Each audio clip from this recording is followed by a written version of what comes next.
What is short selling, आज इस video में डिटेल में देखेंगे। तो ये जो शॉर्ट सेलिंग का कॉन्सेप्ट है, ये ज़्यादातर के जो ट्रेडर्स लोग हैं उनके लिए ज़्यादा यूजफुल है। तो देखते हैं कि शॉर्ट सेलिंग एग्जैक्टली होता क्या है। तो कोई भी शेयर जब भी आप बाय करते हो तो आप क्यों बाय करते हो, आपका उसके पीछे मोटिवेशन क्या होता है। कि समझो कोई भी शेयर ट्रेड कर रहा है 100 रुपीज़ पे, तो आपको वो 100 रुपीज़ पे बाय करना होता है और उसके बाद जब उसकी प्राइस ऊपर जाती है 110 120, तब वहाँ पे जाके आप उसको सेल करते हो और अपना प्रॉफिट बुक कर लेते हो। ये होता है सिंपल। कोई भी इन्वेस्टिंग हो, ट्रेडिंग हो, सबका कॉन्सेप्ट बेसिक यही होता है। लेकिन समझो कोई आप एक शेयर का स्टडी कर रहे हो, स्टॉक का स्टडी कर रहे हो या फिर इंडेक्स का, और उसमें आपको ऐसा लग रहा है कि आने वाले समय में यानी कि 1-2 घंटे में या फिर दिन भर में कहीं भी वो स्टॉक जो है वो नीचे की तरफ ट्रेड कर सकता है, वो स्टॉक नीचे जा सकता है। तो उस केस में उस स्टडी से आप कैसे पैसे कमा सकते हो, वहाँ पे आपके काम आता है शॉर्ट सेलिंग। तो सबसे पहले जैसे हमने देखा कि नॉर्मल कंडीशन में कोई भी स्टॉक आप 100 रुपये पे बाय करते हो और उसके बाद 110 पे बेच देते हो। तो शॉर्ट सेलिंग में भी आप वैसे ही करते हो, सिर्फ आपका सीक्वेंस अलग होता है। आप क्या करते हो, एक स्टॉक जो है वो आप 110 पे सेल करते हो और उसके बाद आप क्या करते हो, 100 रुपये पे उसको खरीद लेते हो। अब ये कैसे होता है, सिंपल एग्जाम्पल से देखते हैं। समझ लीजिए कि कोई आपका एक दोस्त है, वो एक सेकंड हैंड कार बाय करना चाहता है। फॉर एग्जांपल उसको एक स्विफ्ट चाहिए वाइट कलर की, जो वो बाय करना चाहता है और उसका बजट है 5 लाख रुपीज़। तो यहाँ पे शॉर्ट सेलिंग आप कैसे करोगे, तो आप उसको बोलोगे जाके कि आप वो जो 5 लाख है वो आप मुझे दे दो, मैं आपको दिन ख़त्म होने तक या फिर 1 हफ्ते के बाद जो है आपको वाइट कलर की स्विफ्ट ला के दूंगा 5 लाख रुपीज़। तो आपने उससे पैसे ले लिए पहले ही, यानी कि आपने क्या किया, उसको आपके पास जो गाड़ी नहीं है वो आपने उसको क्या कर दी, सेल कर दी और उससे आपने पैसे ले लिए। अभी आपको क्या करना है, दिन खत्म होने से पहले या फिर हफ्ता खत्म होने से पहले आपको क्या करना है कि एक सेकेंड हैंड स्विफ्ट ढूंढ के उसको देनी है। और दूसरा आपको क्या करना होगा, अगर आपको इस ट्रांजैक्शन में प्रॉफिट कमाना है तो आपको जो गाड़ी खरीद रहे हो वो आपको 5 लाख के नीचे यानी कि कम में आपको वो कार खरीदनी है, तब भी आप क्या कर पाओगे, प्रॉफिट कर पाओगे। तो आपने क्या किया, इंटरनेट पे ढूंढा, आपके बाकी दोस्तों को पूछा और आपको एक जो कार है वो मिल गई 4.5 लाख रुपीज़ में।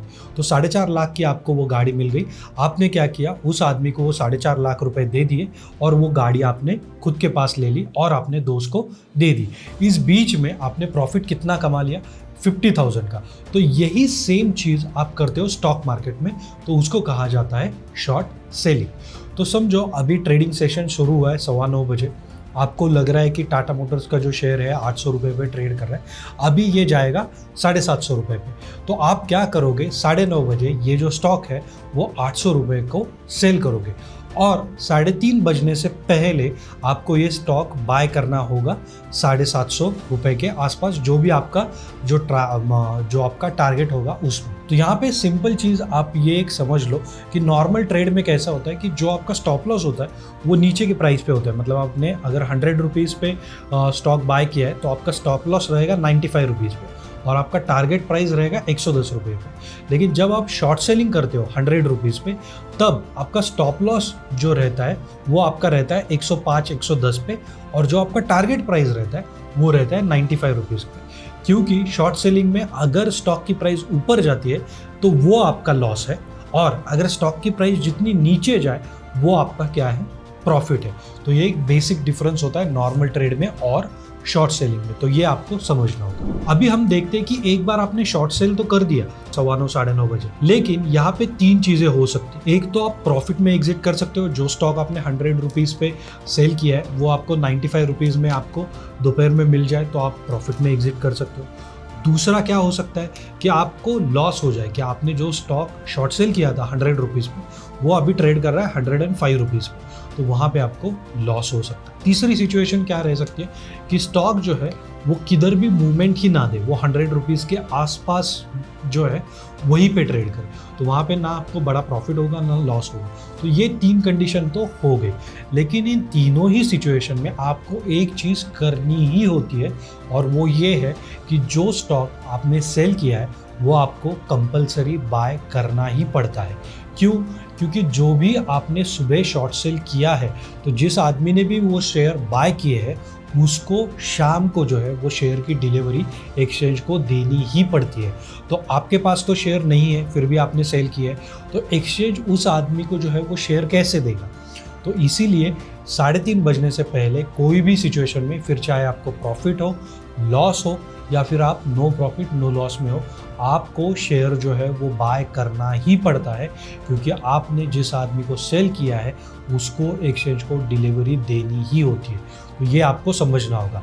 अगर किसी सिचुएशन में अगर आपने स्टॉक बाय नहीं किया, आपने आपको ट्रेडर अपने जो ब्रोकर है उसको फ़ोन करके नहीं बोला कि मेरे बिहाफ से स्टॉक बाय कर लो, और ये ट्रांजैक्शन अगर ओपन रहा, मतलब स्क्वायर ऑफ नहीं हुआ, तो आपको जो है बहुत बड़ी पेनल्टी और फाइन जो है वो एक्सचेंज की तरफ से भी लगता है, और जो आपका ब्रोकर है वो भी आपको कुछ फाइन या फिर चार्जेस जो है वो लगाता है। तो जब भी आप शॉर्ट सेल करो इंट्राडे में, मेक श्योर करो कि आप जो है स्टॉक जो है वो बाय करो, क्योंकि अगर आप स्टॉक बाय नहीं करते हो तो आपको जो है पेनल्टी देनी पड़ सकती है। और ये डिपेंड करता है कि आपका ब्रोकर कौन सा है, आपका उसके साथ रिलेशन कैसा है, कितना आप ट्रेड करते हो डेली। अगर आप ज़्यादा ट्रेड करते हो तो हो सकता है कि वो जो आपका ब्रोकर है वो आपको बड़ा फ़ाइन ना लगाए, लेकिन फिर भी उस केस में आपको एक्सचेंज की तरफ से जो फ़ाइन होता है या फिर पेनल्टी होती है वो आपको पे करनी ही पड़ती है। तो जब भी शॉर्ट सेल करो तो स्क्वायर ऑफ करना बिल्कुल मत भूलना। तो ऐसे ही अगर आप कॉन्सेप्ट स्टॉक मार्केट के बारे में सीखना चाहते हो तो नीचे हमें कमेंट करके बताइए कि आप कौन से कॉन्सेप्ट सीखना चाहते हो। हम उसके आने वाले कुछ वीडियोस में उसके आंसर ज़रूर करेंगे, और लाइक सब्सक्राइब ज़रूर कीजिए। Thank you so much.